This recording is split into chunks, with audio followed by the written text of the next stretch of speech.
Welcome to the epic tale of one of history's greatest conquerors, Genghis Khan. The man who would become the terror of nations and a name whispered in both awe and fear. His empire would stretch from the Pacific Ocean to the Mediterranean Sea, covering over 11 million square miles, an empire forged by less than 100,000 Mongol warriors. Yet, how did this seemingly impossible rise happen? How did the son of an outcast family change the world forever? Let's travel back to the desolate lands of Eurasia, to a time when survival meant everything and alliances were fleeting. Genghis Khan, or as he was originally named, Temujin, was born in 1162 in an area surrounded by hardship, both from nature and from rival tribes. His homeland, a harsh, remote region near modern-day Mongolia and Siberia, a place where the earth was cold and the wind unforgiving. This was a world of extremes, from the burning heat of the Gobi Desert to the icy chill of the steppe. A place where survival wasn't guaranteed, but the perfect training ground for someone destined for greatness. Legend says that the Mongols were descendants of blue-gray wolf and beautiful red doe, mystical creatures that roamed these lands. And just like the wolf and the doe, the Mongols thrived in a land hidden from outsiders, ruled by its own wild laws. Now, this is where our tale truly begins, the birth of Temujin. Temujin's mother, Holin, was no ordinary woman. She had been captured by a Mongol warrior named Yesugei after a violent attack on her husband. Taken against her will, she found herself far from the comforts of home. But, as fate would have it, Holin's first child would be no ordinary baby. Temujin was born clutching a blood clot in his tiny fist, a symbol steeped in mystery. Some said it foretold greatness, others feared it meant he would be cursed. Either way, this marked the beginning of a life filled with struggle, conquest, and destiny. Temujin's early years were anything but peaceful. His father, Yesugei, was a man with many enemies. While traveling home after arranging a marriage for his son, he made a fateful stop at a Tatar camp. But the Tatars recognized him for the enemy he was and poisoned him, leaving Temujin, his mother, and 6 siblings to fend for themselves. Her children had to rely on their wits, their courage, and the sheer will to live. Temujin, just a boy, learned early the lessons that would shape him into the fierce leader he would become. He hunted with crude weapons, fished with his hands, and scavenged for food, all the while developing an unbreakable resolve to never be left powerless again. But even amidst the harshness of his world, Temujin found friendship, a bond stronger than blood. He met a boy named Jamuka, and together they became inseparable, riding horses, shooting arrows, and swearing loyalty to each other. Mongol children, after all, were trained to be warriors from the moment they could walk, and these two were no different. Their bond as Andaz, or blood brothers, was a sacred one. They shared everything and swore eternal loyalty. However, as we'll soon see, such promises can be broken, and even the closest of friendships can turn to bitter rivalries. But Temujin had darker challenges to face at home. His older half-brother Begtar ruled the family with a cruel hand. Begtar's constant bullying and his claim to inherit not just power, but control over their mother, Holun, infuriated Temujin. One fateful day, Temujin decided he'd had enough. With the help of his full brother Kasar, they confronted Begtar and ended his life with arrows.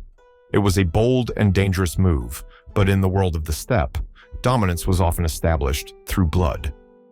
This act would haunt Temujin for years, and his mother, Holin, was devastated. She compared her sons to wild animals, but Temujin knew that to survive in this world, one had to be ruthless.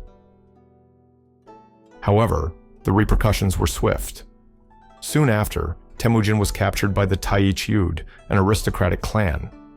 Bound with a heavy wooden kangui, Temujin endured days of humiliation, meant to break his spirit, but the young boy refused to yield. One night, with the help of a kind family risking their own lives, he escaped, hiding in the waters of a river until the Taichi gave up the search. This escape was a turning point for Temujin. His time in captivity hardened him, teaching him a valuable lesson. Trust could not be given easily.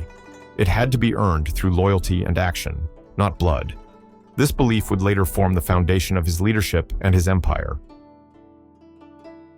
At the age of 16, Temujin found his way back to Borte. The girl promised to him in marriage. Their reunion marked the start of a new chapter in his life, but peace wouldn't last long. The world of the Mongols was a place of shifting alliances and brutal revenge. When Borte was kidnapped by the Merkid tribe as an act of vengeance, Temujin's response set him on the path to becoming the Great Khan.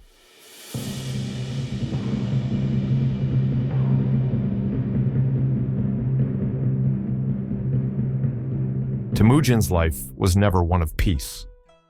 Shortly after marrying his beloved Borte, raiders struck.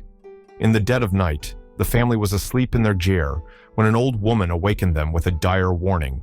Attackers were coming. With only moments to spare, Temujin and his group leapt onto their horses and fled into the dark wilderness, leaving behind everything they held dear, including his bride, Borte. As they hid in the mountains, Temujin was faced with a choice. Should he move on, find another wife, and forget Borte? Or should he fight against the odds and rescue her from the Merkid raiders? Temujin, standing on the sacred slopes of Burkhan Khaldun, turned to the spirits of the land, the rivers, the mountains, the very sky above him. He prayed, seeking guidance in this moment of crisis. The spirits of nature, the ancient gods of the Mongols, whispered back. And Temujin made his decision. He would fight. He would rescue Borte, no matter the cost. But he needed allies. Temujin rode to the camp of his father's old friend, Ong Khan, the powerful ruler of the Karyid tribe. And when Temujin told him of his plan to raid the Merkid, Ong Khan didn't hesitate. The old Khan had his own grudges against the Merkid, and this was the perfect excuse to strike them down once more. Temujin also called upon his sworn blood brother, Jamuka, to join him. Together, they formed a formidable force, with Jamuka leading the left wing and Ong Khan commanding the right. The raid was swift and deadly. The Merkid were caught off guard and fled in terror. Temujin called out for Borte, his voice echoing through the chaos of the attack. She was being carted away, but when she heard his cries, she ran to him. Against all odds, they were reunited. Temujin had triumphed over the Merkid. But victory came at a cost. Borte was pregnant, and a shadow of doubt hung over the father of the child. Was it Temujin's son, or did the Merkid warrior who had taken her father the boy? Despite the whispers of uncertainty, Temujin named the child Jochi and raised him as his own. For a time, things seemed peaceful. Temujin and his followers joined Jamuka's band, living a life of herding instead of hunting. Meat and milk were plentiful, and the standard of living improved. But old traditions of hierarchy soon began to stir up trouble. Temujin, a distant cousin of Jamuka, was treated as black-boned, a lower status. Jamuka, proud of his white-boned lineage, started to treat Temujin as an inferior, and the rift between them grew wider. In 1181, the tension came to a head. Jamuka, feeling the weight of his status, ordered Temujin to take the less prestigious sheep and goats and camp by the river, while he kept the horses and stayed in the mountains. Confused and hurt, Temujin turned to his mother, Holun, for advice, and she told him it was time to part ways. It was time to strike out on his own. Under the cover of darkness, Temujin and his loyal followers fled from Jamuka's camp. But this was no simple break. This was the beginning of a rivalry that would shape the destiny of the Mongols. For the next 25 years, Temujin and Jamuka would wage a brutal war against each other, each trying to become the supreme leader of the Mongol people. In 1189, Temujin, at the age of 27, declared himself Khan. He held a council, a Kuriltai, where the people showed their support by attending. Though it wasn't a grand turnout, it was enough to make his claim. With this new title, Temujin sent word to Ong Khan, reaffirming his loyalty. The old Khan, ever the cunning leader, welcomed Temujin's allegiance. But behind the scenes, Ong Khan was manipulating both young men, playing them against each other to keep them weak. Temujin, however, was already changing the way power worked on the steppe. Instead of promoting people based on family ties, he promoted based on merit and loyalty.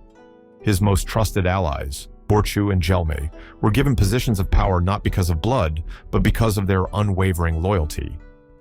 But Jamuka was not done with Temujin.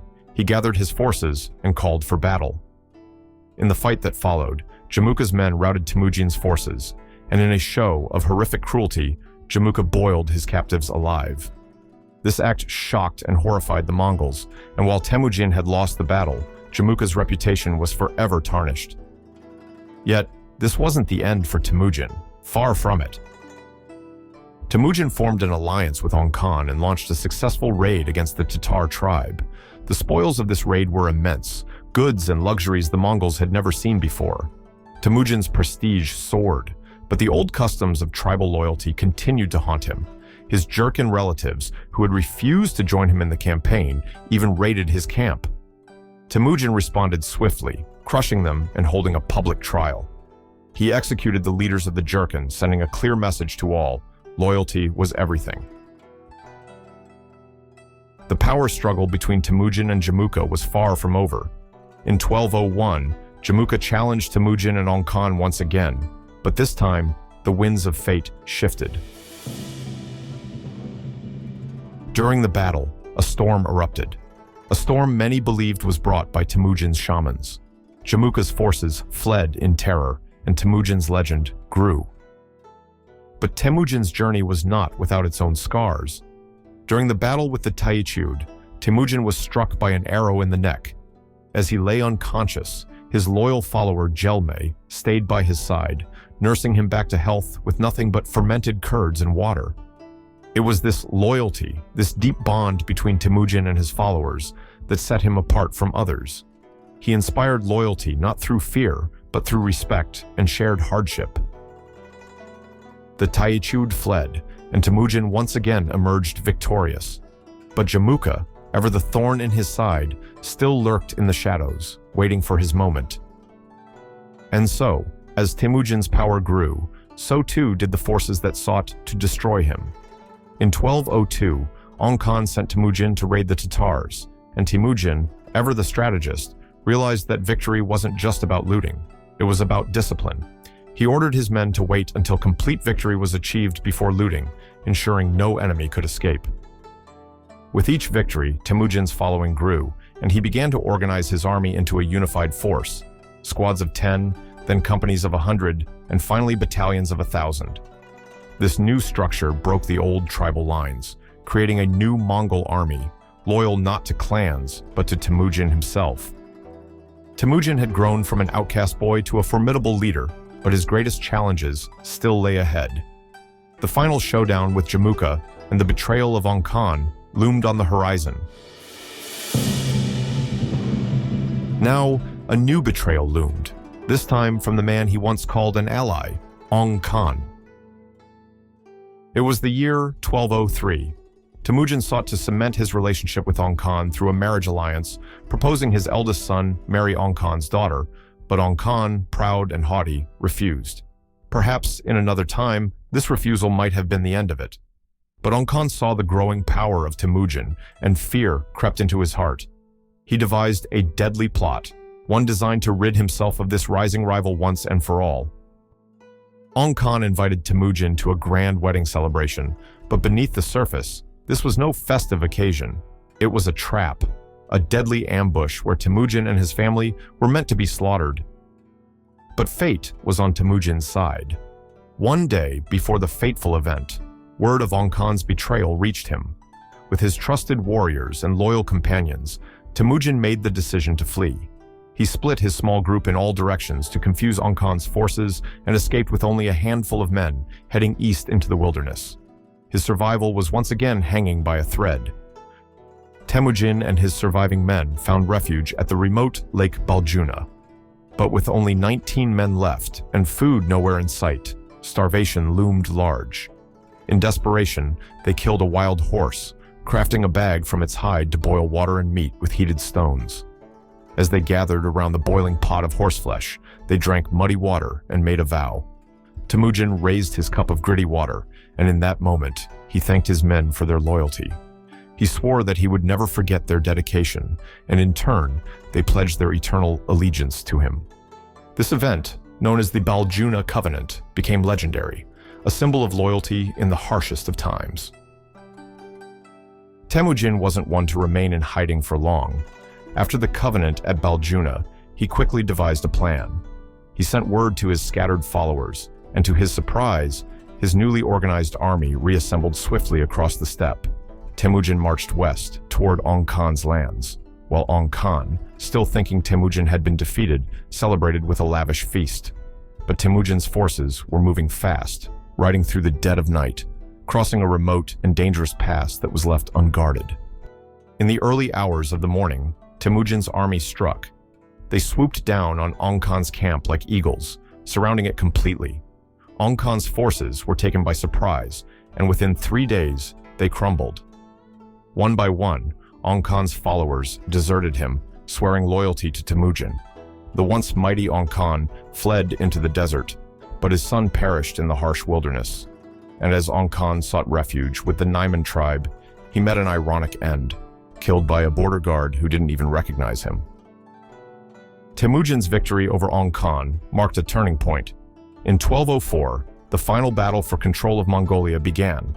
This time, his enemy was the powerful Naiman tribe.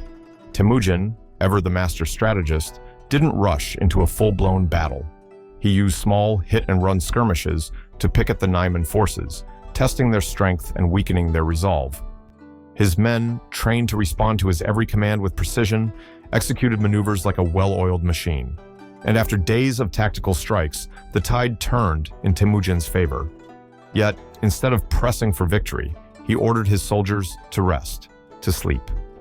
Meanwhile, the Naiman forces, confused and demoralized, fled in the dead of night. They didn't know the land as well as the Mongols, and in the chaos, many of them tumbled into a deep gorge, their bodies piling up like fallen trees. By morning, Temujin's forces had little trouble defeating the remaining Naiman. Tayang Khan's son, Guchlug, fled, and Jamuka vanished into the wilderness. Temujin had emerged victorious, but his long-standing rival Jamuka still haunted him. A year later, in 1205, Jamuka's own followers betrayed him, capturing the former warlord and delivering him to Temujin. Here is the heart of the story, the emotional climax of their relationship.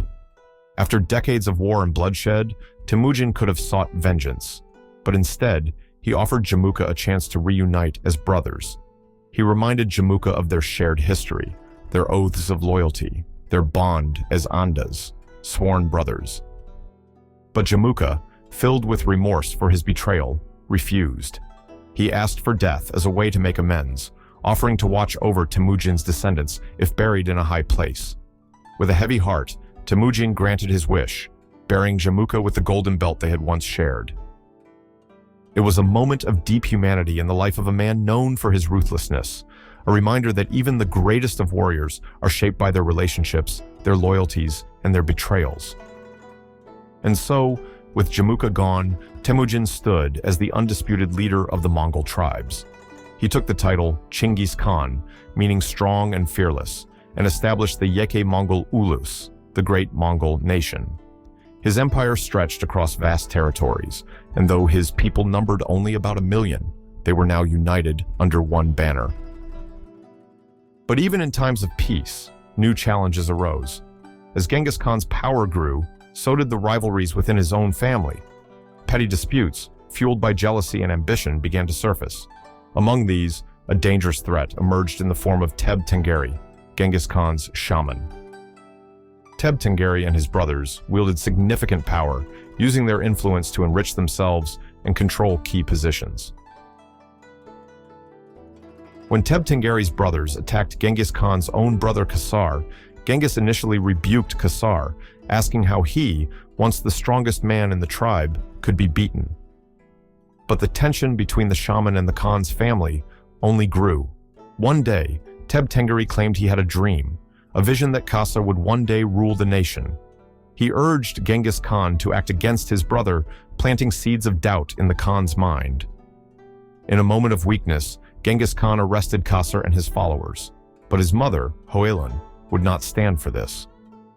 She rode through the night, charging into Genghis Khan's jur at sunrise. In a scene that would forever burn into the history of the Mongols, Holin confronted her son, untied Kassar, and with fury in her eyes, tore open her deal. Holding her worn breasts in her hands, she asked Genghis Khan if he had forgotten who had nursed him.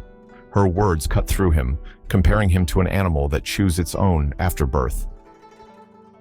Genghis Khan, moved by his mother's defiance, released Kassar, restoring his freedom. But this was more than just a family squabble. It was a symbol of the deep tensions brewing within the Mongol leadership. It was 1210, and the mighty Jurchen dynasty, rulers of northern China, Manchuria, and Inner Mongolia, were growing anxious. Genghis Khan's victories had sent shockwaves across the steppe. The once fragmented tribes were now united under one banner, his banner. The Jurchen, used to controlling the tribes of the steppe through their vassals, saw this as a direct challenge to their authority.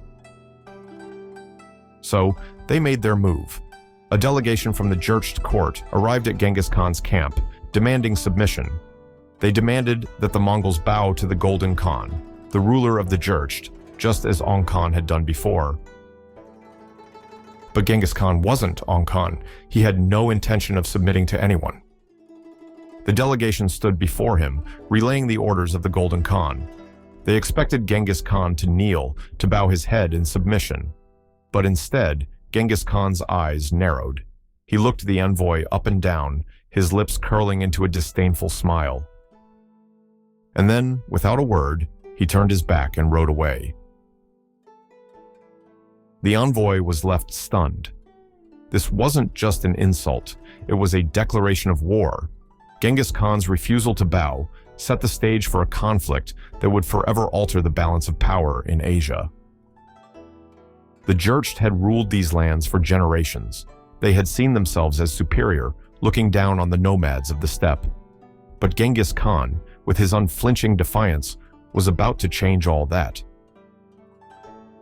By 1211, Genghis Khan had gathered his forces. He summoned a Kurultai, a grand council of the Mongol tribes, to decide the fate of the Jurchen Empire. The decision was unanimous.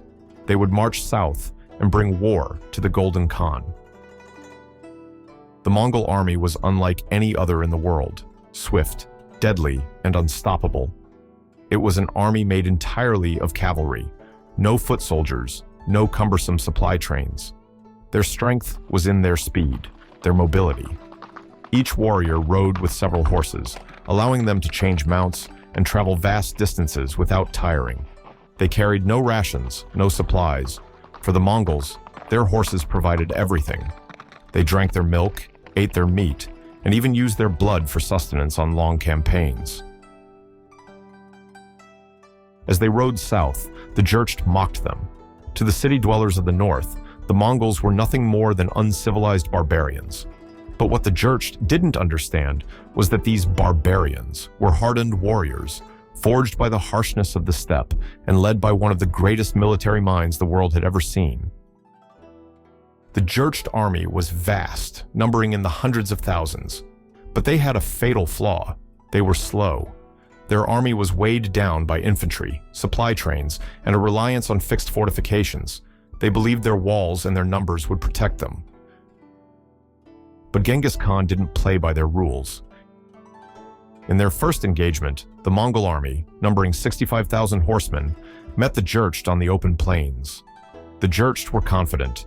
They had 85,000 infantry and 65,000 cavalry, but they underestimated the Mongols. While the Jurchen relied on their numbers and their fortifications, the Mongols relied on speed and precision. Genghis Khan's army spread out over a vast area, encircling the Jurchen forces. Then, like a pack of wolves, they struck.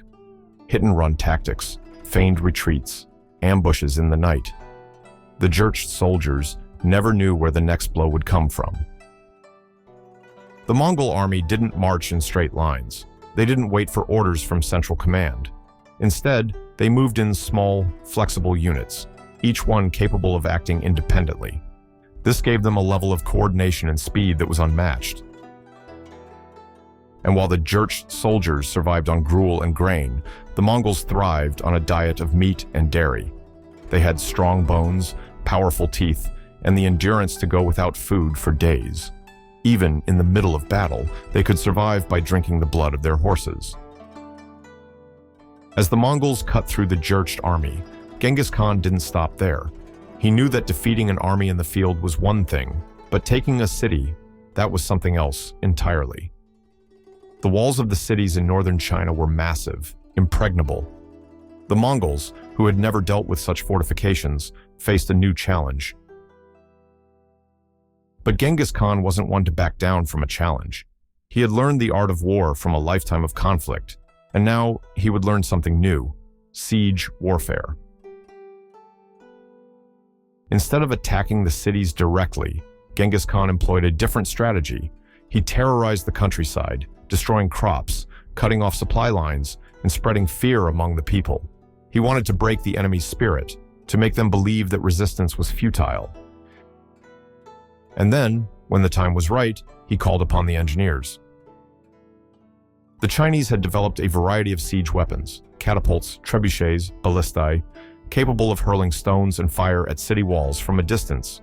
Genghis Khan, ever the pragmatist, captured these engineers and made them a part of his army. He rewarded those who defected to his side, and after every battle, he selected the most skilled engineers from among the captives to serve him. With these new tools, Genghis Khan's army became an unstoppable force. City after city fell. The Jurchen, who had once believed themselves untouchable behind their walls, found themselves helpless against the Mongol onslaught. By 1214, Genghis Khan had laid siege to the Jurchen capital of Zhongdu. The Golden Khan, desperate to save his kingdom, offered Genghis Khan massive amounts of gold, silver, and silk, as well as 3,000 horses and 500 young men and women. He even gave Genghis Khan one of his own princesses as a wife. In return, Genghis Khan agreed to lift the siege, allowing the Jurchen to continue ruling, but only as his vassals. The Mongol army, now rich with spoils, returned to the steppe, their caravans filled with treasure. They camped at Dolan Nor, waiting for the summer to pass before crossing the Gobi Desert. It was a time of celebration, feasting, and triumph. Genghis Khan had shown not only his ability to win in war, but his capacity to bring back untold riches to his people. But even as they celebrated, a new threat loomed on the horizon. In 1217, Genghis Khan turned his attention to the west, to the mighty empire of Khwarizm. This was a land of wealth, power, and trade. Genghis Khan, ever the strategist, sought to expand trade relations with the Sultan of Khwarizm. He sent ambassadors bearing gifts, offering a peaceful partnership and safe trade routes. At first, the Sultan was suspicious.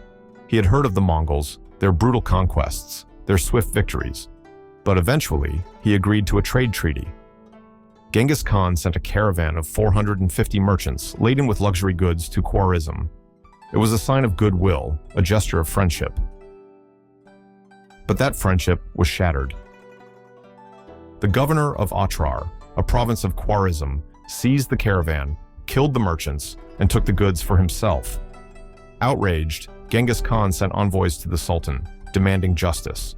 But instead of punishing the governor, the Sultan had the envoys mutilated and killed. This was more than an insult. This was a provocation. This was war. Genghis Khan retreated to the sacred mountain of Burkhan Khaldun, where he had once prayed for guidance as a young man. There, he meditated on his next move. He prayed to the spirits of the land, seeking strength and clarity. And when he rose from his meditation, his path was clear. This would not be a war of conquest. This would be a war of vengeance. And so, the stage is set for one of the most devastating campaigns in history. Genghis Khan, enraged by the betrayal of the Sultan of Khwarizm, would unleash his fury on the world. His army would march west, and the Empire of Khwarizm would soon learn the price of crossing the greatest conqueror in history. It was the year 1219, and Genghis Khan had set his sights on the west. His ambitions had grown beyond the Mongolian plains, beyond the nomadic tribes he had unified.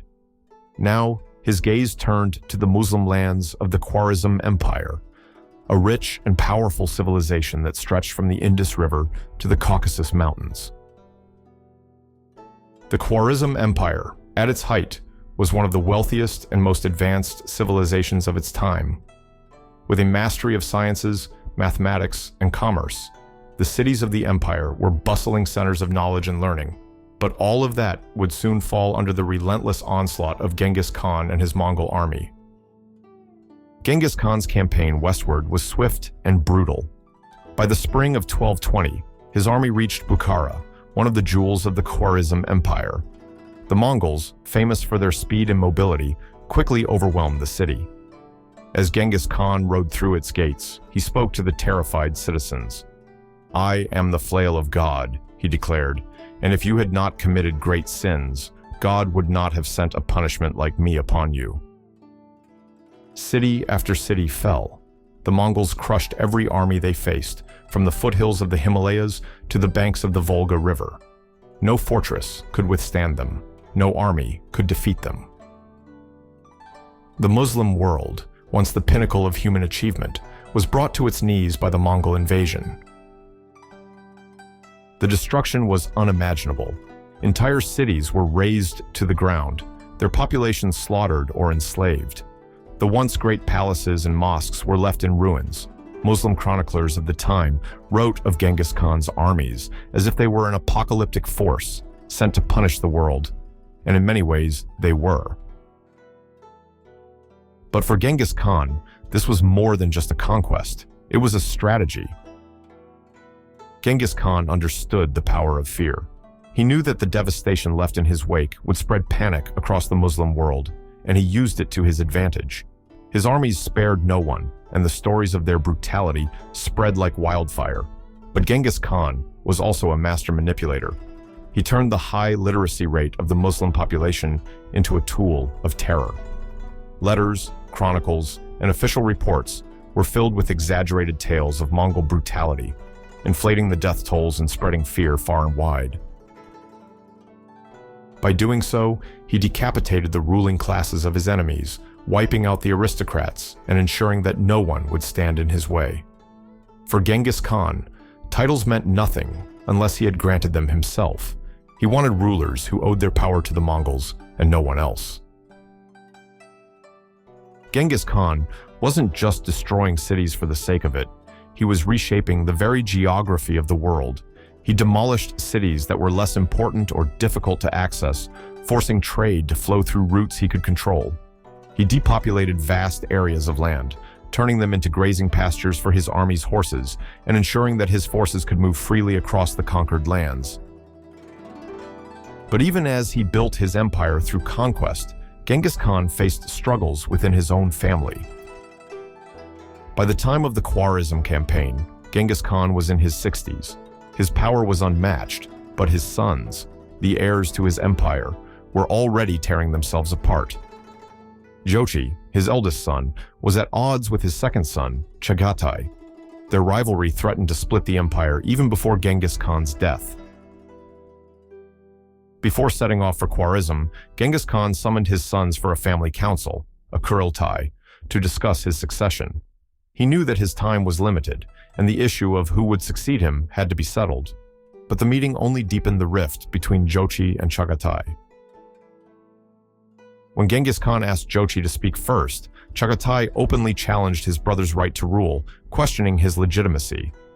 The accusation that Jochi was not Genghis Khan's true son, but rather the product of Borte's abduction by the Merkid tribe, infuriated Jochi. The two brothers nearly came to blows in front of their father. Genghis Khan tried to calm the situation, reminding his sons of the brutal world they were born into, a world where no one was safe. He spoke of their mother, Borte, and how she had been kidnapped by the Merkid, only to be rescued by him. It wasn't her fault, and it wasn't Jochi's fault either. But the tension between Jochi and Chagatai wouldn't disappear so easily. In the end, it was Chagatai who proposed a compromise. Neither he nor Jochi would succeed their father. Instead, they agreed that their brother Ogode, known for his calm and moderate temperament, should be the next great Khan. Genghis Khan accepted the compromise, dividing his empire among his sons. Each would receive their own lands and armies, but Ogode would rule as the supreme leader. The family had come to an uneasy truce, but the seeds of conflict had already been sown. While the Mongol armies swept across Central Asia, Genghis Khan took time to pass on the lessons he had learned throughout his life. He taught his sons the importance of self-control, humility, and maintaining a clear vision. He warned them against the dangers of material wealth and frivolity, reminding them that true conquest was not just about land, it was about winning the hearts of the people. But despite his best efforts, many of these lessons would be ignored by his sons and their successors. By 1222, Genghis Khan considered pushing further into northern India, but the heat and geography weakened his army, forcing them to retreat back into the mountains.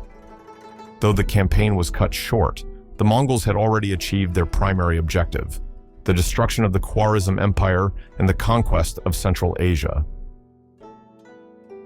Before leaving the newly conquered lands, Genghis Khan celebrated with what would become the largest hunt in history. Tens of thousands of soldiers spread across the countryside, bagging all manner of game in a grand display of Mongol might. It was a celebration of their victories and a chance to mellow the tensions within his family. But even in this moment of triumph, conflict simmered beneath the surface. Jochi, resentful of his brothers, remained in the newly conquered territories. Soon after, he would die, leaving behind a cloud of mystery surrounding his death. For most Mongols, however, the victory over Khwarezm was a moment of great pride. Caravans laden with spoils of war flowed steadily back to Mongolia for nearly 5 years, marking a time of unparalleled wealth and prosperity. But Genghis Khan wasn't finished. He had one final score to settle. The Tangut Kingdom had been a thorn in Genghis Khan's side for years. During his campaign against Khwarezm, the Tangut king had refused to send troops to aid him, mocking Genghis Khan's ability to succeed. Now, with Central Asia under his control, Genghis Khan turned his attention back to the Tangut. In the winter of 1226, Genghis Khan marched against the Tangut once more. But during the campaign, he was thrown from his horse, sustaining internal injuries that would plague him for the rest of his life. Despite his wife's pleas for him to return home, he pressed on, determined to see the Tangut crushed. Even as his health declined, Genghis Khan ordered the Tangut king to be captured and executed. He showed no mercy, erasing the Tangut kingdom from the map. In the summer of 1227, 6 months after his fall, Genghis Khan died. The exact cause of his death remains a mystery, but it is believed that his internal injuries and a raging fever finally took their toll. His body was prepared for burial in the traditional Mongol way, dressed in a simple white robe, wrapped in felt, and carried to his resting place by a solemn procession. Genghis Khan had conquered much of the known world. His empire stretched from the Pacific Ocean to the Caspian Sea. But even in his final days, he wasn't satisfied. In a letter to a Taoist monk, he wrote of his desire to know all the lands of the earth, from the places where the sun rises to where it sets. He believed that his victories were possible only through the will of the eternal blue sky, but he also feared that his legacy might be lacking. Though he had been successful in war, he worried that he had not been as successful in peace. His greatest ambition had been to unite the world under one empire. Genghis Khan's passing marked the end of an era, but his legacy lived on. His sons and grandsons would carry his banner to new lands, continuing the work of conquest he had begun. We've traveled with Genghis Khan across the vast steppes, through relentless battles, and witnessed the rise of the greatest empire the world has ever seen. Now, as we close this epic saga, we turn our attention to the legacy Genghis Khan left behind, a legacy that would continue shaping the world for centuries. Genghis Khan was more than just a conqueror. He was a visionary. He unified the Mongol tribes, forged an empire that spanned continents, and revolutionized warfare. His legacy is undeniable. Yet, in the end, even the greatest empires are fragile. They can fall victim to the same forces that built them: ambition, power, and the desire for more. Genghis Khan's story is a reminder that greatness is not just about conquering lands and winning battles. It's about leadership, vision, and knowing when to adapt. His empire may have splintered, but his impact on the world is everlasting. The Mongol legacy shaped the course of history, influencing trade, culture, and warfare across the globe. And so, we remember him not only for the vast empire he built, but for the lessons his life taught us about strength, about loyalty, and about the power of vision. Until next time, please like and subscribe my channel. Thank you for joining me on this unforgettable journey through the life and legacy of Genghis Khan. His story may have ended, but his legend lives on.